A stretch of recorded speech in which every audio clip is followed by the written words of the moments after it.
A purse contains 2 silver coins and 4 copper coins. Another purse contains 4 silver coins and 5 copper coins. If one of the purses is selected at random and a coin is drawn from that purse, what is the probability that it is a silver coin?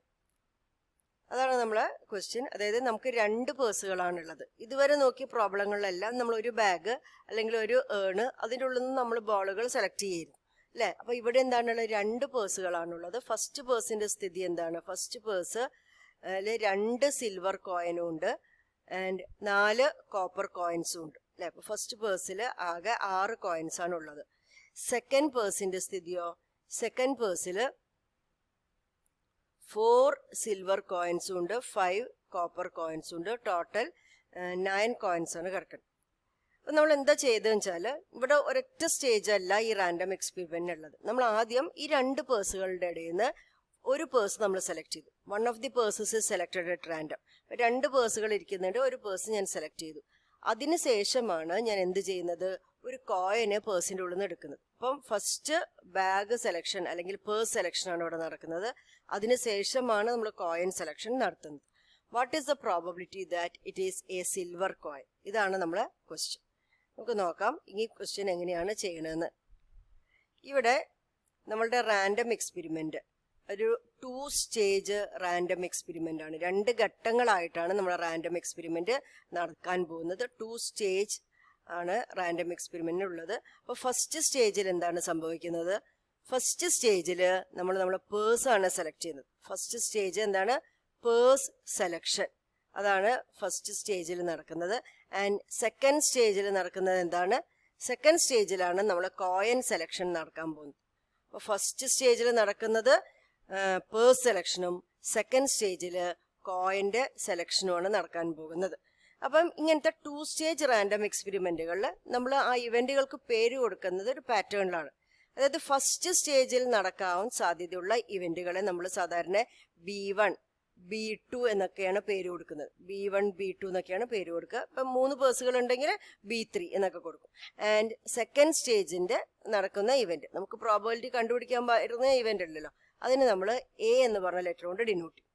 ഇതാണ് നമുക്ക് സാധാരണ ഇവന്റുകൾക്ക് പേര് കൊടുക്കാനുള്ള ഒരു pattern. അതായത് first സ്റ്റേജിൽ നടക്കാൻ സാധ്യതയുള്ള ഇവന്റുകളെ B1 B2 B3 എന്നുള്ള പേരുകളും സെക്കൻഡ് സ്റ്റേജിൽ നടക്കുന്ന ഇവന്റിനെ പ്രോബബിലിറ്റി കണ്ടുപിടിക്കാൻ പറഞ്ഞ ഇവന്റിനെ നമ്മൾ A എന്നുള്ള പേരുകൊണ്ടാണ് ഡിനോട്ട് ചെയ്യുക അല്ലെ. അപ്പൊ ഇവിടെ നമ്മൾ ഈ പ്രോബ്ലത്തിൽ ഫസ്റ്റ് സ്റ്റേജിൽ നടക്കാൻ സാധ്യതയുള്ള 2 കാര്യങ്ങളാണുള്ളത്. ഒന്നില്ലെങ്കിൽ ഞാൻ ഫസ്റ്റ് പേഴ്സ് സെലക്ട് ചെയ്തിരിക്കാം.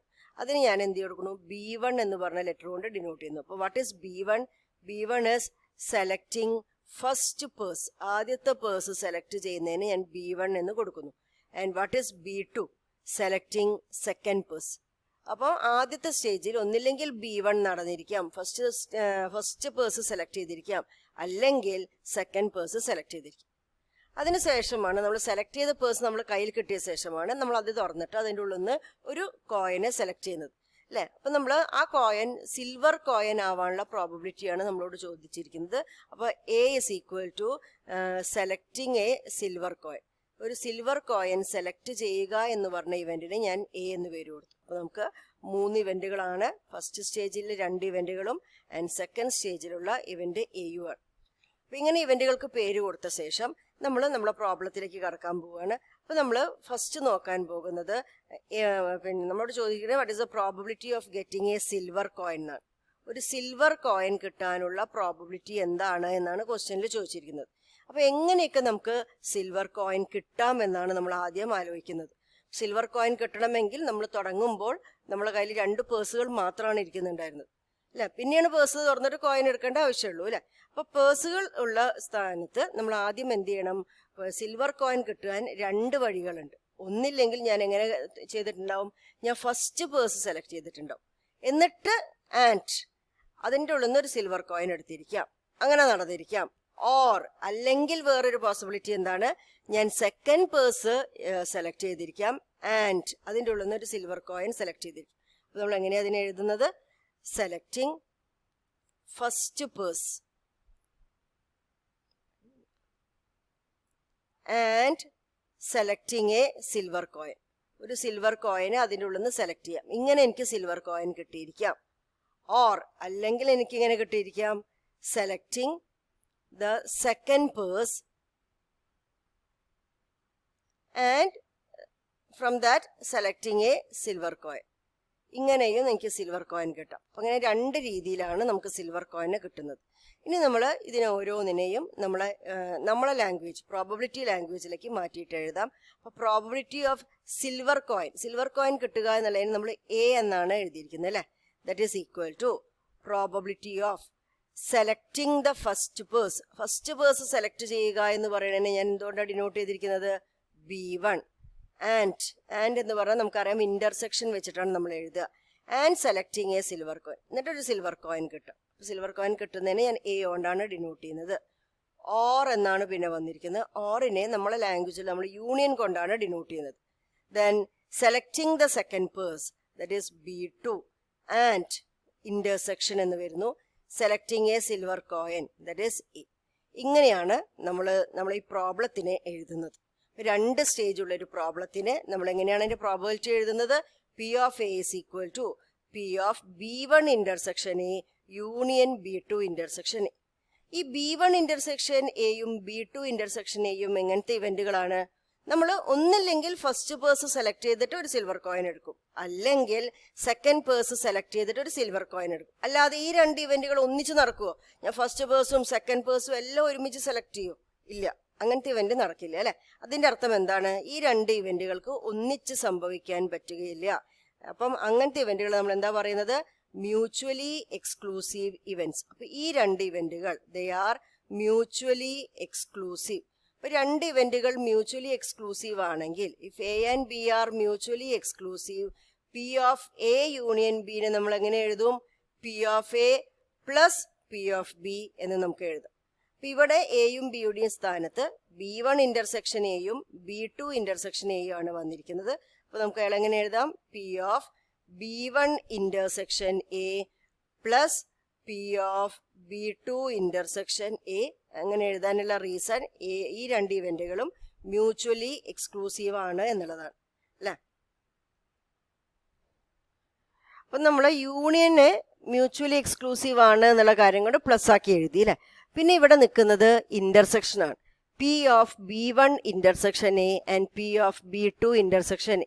ഇവരെ നമ്മൾ എങ്ങനെയാണ് മാറ്റാൻ പോകുന്നത്, നമ്മൾ മൾട്ടിപ്ലിക്കേഷൻ തിയറം ഉപയോഗിച്ചിട്ടാണ്. എന്താണ് multiplication theorem? Multiplication theorem of probability നമുക്ക് പറഞ്ഞു തന്നിട്ടുണ്ടായിരുന്നത് P of A ഇന്റർസെക്ഷൻ ബിനെ എങ്ങനെ എഴുതാന്നാണ്. P of A ഇന്റർസെക്ഷൻ ബിനെ നമുക്ക് P of B into P of A given B എന്ന് എഴുതാം, അല്ലെങ്കിൽ P of A into P of B given A. ഈ രണ്ട് മെത്തേഡിൽ ഏത് രീതിയിൽ വേണമെങ്കിലും P of A ഇന്റർസെക്ഷൻ ബിനെ, അതായത് രണ്ട് ഇവന്റുകളുടെ ഇന്റർസെക്ഷന്റെ പ്രോബബിലിറ്റിനെ നമുക്ക് എങ്ങനെ എഴുതാം എന്നാണ് പറഞ്ഞു തരുന്നത്. അപ്പൊ ഞാനിവിടെ ഉപയോഗിക്കാൻ പോകുന്നത് ഈ മെത്തേഡാണ്. P of A ഇന്റർസെക്ഷൻ ബിനെ ഞാൻ എന്താ P of B into P of A intersection B എന്ന് എഴുതാൻ പോവാണ്.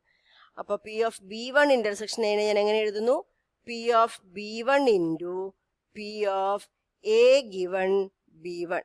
ഇങ്ങനെയാണ് നമ്മൾ എഴുതാൻ പോകുന്നത്. Plus P of B2 intersection എനെ ഞാൻ P of B2 into P of A given B2 എന്ന് എഴുതുന്നു. ഇത് മൾട്ടിപ്ലിക്കേഷൻ തിയറം ഉപയോഗിച്ചിട്ട് നമ്മൾ എഴുതി അല്ലെ. ഇനി നമുക്ക് ചെയ്യാൻ വേണ്ടത് ഇതിലത്തെ ഓരോ പ്രോബബിലിറ്റിയും കണ്ടുപിടിക്കുക. What is P of B1? B1 എന്ന് പറഞ്ഞാൽ എന്താണ്, ഫസ്റ്റ് ബാഗ് രണ്ട് പേഴ്സുകളാണുള്ളത്, അതിൽ ഫസ്റ്റ് പേഴ്സ് സെലക്ട് ചെയ്യാനുള്ള പ്രോബബിലിറ്റിയാണ് P of B1. അപ്പോൾ what is P of B1? രണ്ട് പേഴ്സുകളുണ്ട്, അതിന്ന് ഒരു പേഴ്സ് സെലക്ട് ചെയ്യുക അല്ലേ. അതിന് പ്രോബബിലിറ്റി എന്താണ്, രണ്ടാണ്. Total number of cases, favourable case 1. അപ്പോൾ P of B1 എന്താണ്, 1. ഇനി എന്താണ് P of B2? P of B2 എന്ന് പറയാൻ സെക്കൻഡ് പേഴ്സ് സെലക്ട് ചെയ്യാനുള്ള പ്രോബബിലിറ്റി. അപ്പോൾ നമ്മുടെ കയ്യിൽ രണ്ട് പേഴ്സുകളാണ് ഇരിക്കുന്നത്, അതിന്ന് ഒരു പേഴ്സ് സെലക്ട് ചെയ്യുക, വിച്ച് ഇസ് ഓൾസോ 1/2. അപ്പോൾ ഇവിടെ P of B1 is 1/2 എന്ന് നമുക്ക് കിട്ടി. P of B2 is also 1/2. ഇനി അടുത്ത് കണ്ടുപിടിക്കാൻ പോകേണ്ടത് ഈ രണ്ട് കണ്ടീഷണൽ പ്രോബബിലിറ്റീസ് ആണ്.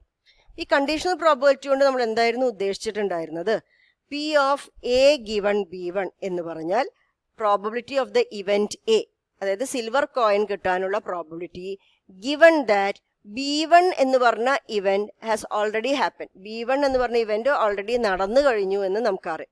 അപ്പൊ B1 നടന്നു കഴിഞ്ഞു എന്ന് പറഞ്ഞാൽ നമുക്ക് എന്താ മനസ്സിലാക്കേണ്ടത്? ഈ കേസിൽ, നമ്മളെ കേസിൽ B1 നടന്നു കഴിഞ്ഞിട്ടുണ്ടെങ്കിൽ ഫസ്റ്റ് പേഴ്സ് സെലക്ട് ചെയ്തു എന്നല്ല അർത്ഥം. What is B1? Selecting the first purse. അപ്പൊ A ഗിവൺ B1 കൊണ്ട് നമ്മൾ ഉദ്ദേശിക്കുന്നത് ഫസ്റ്റ് പേഴ്സ് ഞാൻ സെലക്ട് ചെയ്തിട്ടുണ്ട് എന്നാണ് പറഞ്ഞിരിക്കുന്നത്. അപ്പൊ B1 നടന്നു കഴിഞ്ഞു എന്ന് പറഞ്ഞാൽ ഞാൻ ആരെ മാത്രം നോക്കിയാൽ മതി? ഫസ്റ്റ് പേഴ്സിനെ മാത്രം നോക്കിയാൽ പോരെ. അപ്പൊ B1 നടന്നു കഴിഞ്ഞപ്പോൾ ഞാൻ ഫസ്റ്റ് പേഴ്സിനെ നോക്കി. അപ്പൊ ഫസ്റ്റ് പേഴ്സിനെ നോക്കിയിട്ട് അതിൽ എക്കുള്ള പ്രോബബിലിറ്റി, എ എന്ന് പറഞ്ഞാൽ സിൽവർ കോയിൻ കിട്ടാനുള്ള പ്രോബബിലിറ്റി. അപ്പം what is P of A given B1? അപ്പൊ ഞാൻ നോക്കുന്നത് ഫസ്റ്റ് പേഴ്സിനെ മാത്രമാണ്. 2 സിൽവർ ആൻഡ് 4 കോപ്പർ, ടോട്ടൽ 6 ഉള്ള ഫസ്റ്റ് പേഴ്സണെ ഞാൻ നോക്കി. അതായത് B1 നടന്നു എന്ന് പറഞ്ഞതുകൊണ്ട് therefore this probability is probability of getting a silver coin. Silver coin കിട്ടാനുള്ള എത്ര ഫേവറബിൾ കേസസ് ആണുള്ളത്? 2 കേസുകളാണുള്ളത്. ആൻഡ് ടോട്ടൽ എത്ര കേസ് ഉണ്ട്? 6. ഇതാണ് P of A given B. അതേമാതിരി നമുക്ക് ആരും കൂടി പറയാം. P of A given B2 എന്താണ് എന്നിപ്പോൾ നിങ്ങൾക്ക് മനസ്സിലായിട്ടുണ്ടോ? അതായത് ഇവിടെ നമ്മളോട് പറഞ്ഞിരിക്കുന്നത് B2 നടന്നു കഴിഞ്ഞിരിക്കുന്നു. B2 എന്ന് പറഞ്ഞാൽ സെക്കൻഡ് പേഴ്സൺ നമ്മൾ സെലക്ട് ചെയ്ത് കഴിഞ്ഞിരിക്കുന്നു. അങ്ങനെയാണെങ്കിൽ ഒരു സിൽവർ കോയിൻ കിട്ടാനുള്ള പ്രോബബിലിറ്റി, അതാണ് ഇതുകൊണ്ട് ഉദ്ദേശിക്കുന്നത്. അപ്പൊ B2 നടന്നു എന്ന് പറഞ്ഞാൽ നമ്മൾ B2 സെക്കൻഡ് പേഴ്സൺ നോക്കിയാൽ പോരെ. 4 സിൽവർ 5 കോപ്പർ, അങ്ങനെ ടോട്ടൽ 9 കോയിൻസ് ഉള്ള പേഴ്സൺ ഞാൻ നോക്കി. അതിൻ്റെ ഉള്ളിൽ നിന്ന് ഒരു സിൽവർ കോയിൻ, എക്കുള്ള പ്രോബബിലിറ്റി, എ എന്ന് പറഞ്ഞാൽ സിൽവർ കോയിൻ കിട്ടാനുള്ള പ്രോബബിലിറ്റി എന്താണ്? ഇവിടെ സിൽവർ കോയിൻ കിട്ടാൻ എത്ര ഫേവറബിൾ കേസസ് ആണുള്ളത്? 4 കേസസ് ആണുള്ളത്. ടോട്ടൽ എത്ര കേസസ് ആണുള്ളത്? 9. ഈ പ്രോബബിലിറ്റി നമുക്ക് കിട്ടി. അപ്പോൾ നമുക്ക് എല്ലാ പ്രോബബിലിറ്റി ഇപ്പോൾ റെഡിയാണ് അല്ലേ? അപ്പോൾ നമുക്കിവിടെ എഴുതാം. P of B1 is 1/2 into P of A given B1 is 2/6 plus P of B2 is again 1/2 into P of A given B2, that is 4/9. This is equal to, നമുക്ക് ഇവിടെ 2ഉം 2ഉം ക്യാൻസൽ ചെയ്യാം. ഇവിടെ 1/6 എന്ന് കിട്ടി. പ്ലസ് ഇവിടെ 2ഉം 4ഉം cancel ചെയ്തു അല്ലേ? 2/9 ഇങ്ങനെയാണ് വരുന്നത്. ക്രോസ് മൾട്ടിപ്ലൈ ചെയ്യാം. 9 into 1 9 plus 6 into 2 12 divided by 6 into 9 54 അല്ലേ? അപ്പോൾ നമ്മളിങ്ങനെയാണ് എഴുതിയിരിക്കുന്നത്. And this is equal to 12 + 9 എന്ന് പറഞ്ഞാൽ 21 ഡിവൈഡഡ് ബൈ 54 എന്ന് എഴുതാം. അല്ലെങ്കിൽ നമുക്കിവിടെ 3 ക്യാൻസൽ ചെയ്യാന്ന് വെച്ചാൽ 7 ഡിവൈഡഡ് ബൈ 80. ഇതാണ് നമ്മളെ റിക്വയർഡ് ആൻസർ.